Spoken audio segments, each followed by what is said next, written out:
se retrouve encore aujourd'hui en tournage pour maquillage pour les femmes foncées. Allô Magdala! Salut! Et là, présentement, on est à l'étape de choisir la bonne couleur de fond de teint. Et Magdala m'a confirmé que une des plus grandes erreurs en fait qu'on fait et qu'on retrouve sur les plateaux de tournage, photos, c'est qu'on ne choisit pas la bonne couleur. Donc, soit que le fond de teint est trop pâle, trop grisonnant, trop orangé ou même parfois trop foncé.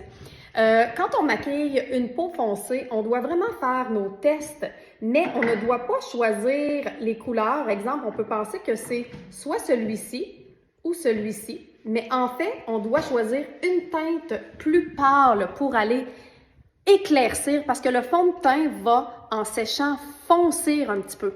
Donc, on doit se pratiquer et on doit vraiment bien connaître nos sous-teintes de fond de teint pour avoir un bel effet. Puis surtout, quand on est en studio pour un défilé, un maquillage télé, visuel, shooting photo, il faut s'assurer que ça soit la bonne couleur parce que c'est, semble-t-il, arrivé souvent qu'elle a dû refaire son maquillage puis que ça sortait grisonnant. C'est ça que tu me disais, hein? Tout à fait. Oui, c'est ça. Fait. Fait que c'est pas ça qu'on veut. Fait que soyez... Et la pratique.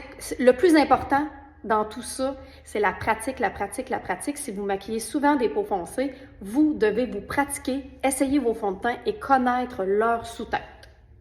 Ce sera tout pour le moment.